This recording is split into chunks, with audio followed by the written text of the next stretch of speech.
Hello again. In this video, I just want to give you a little funish game you can play with your friends to help you practice these mnemonics that I've been talking about in these videos. So the game is called, or at least it's going to be called for our purposes, My Grandfather Owns a Grocery Store and He Sells ... blank. Basically, the rules of the game are as follows. You're going to be there with a friend or whoever, or multiple friends, depending on how popular you are, and stating each one item to add to this fictional grocery store in which your grandfather works and sells items. So for example, the first person might say something like orange, the second person might say something like kitchen knives, and the third person might say something like microwaves. And each time the person says or adds an item to the store to be sold, they have to repeat the previous items. So basically, it'll progress as follows. Let's say we have three fictional people, Alice, Bob, and Catherine. Alice would essentially say, my grandfather owns a grocery store and he sells oranges.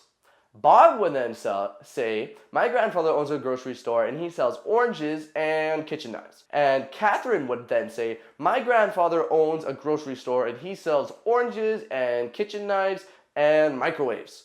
Or whatever. You have to pick an item here that could actually be sold in a store, or at least a concrete item, not necessarily like an idea. Your grandfather can't sell love or peace or happiness in his grocery store. It has to be a physical item.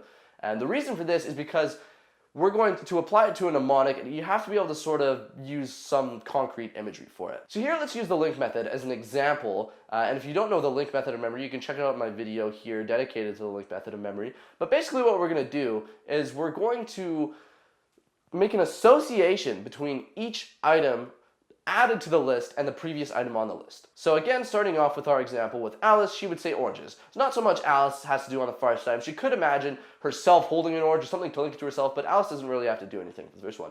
Bob then comes in and he says, well, my grandfather owns this store and he sells oranges and kitchen knives. So maybe at that moment, Bob visualizes a kitchen knife stabbing through an orange or something like that. And then Catherine adds microwaves to the list. So Alice and Bob and Catherine or everybody in the game is going to be making different associations, but say for example, Bob, once Catherine adds microwave to the list, adding to his linked associations already, he then imagines a knife being put in the microwave and microwaved. You would then go to the beginning of the list, say, well, what was the first item? It was oranges. Okay, what do I remember about oranges? Well, I remember an orange having a knife stabbed through it.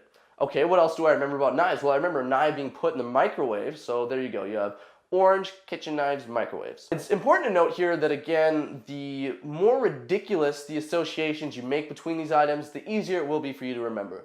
And this is only one lens through which you can play this game. You can basically play it with any of the mnemonics up here, but I'll leave that as a creative exercise for you to enjoy, and I hope this helps you get some practice on using the mnemonics in the fly so you can do things like creating them in your head during class. Cheers! This has been Mnemonics.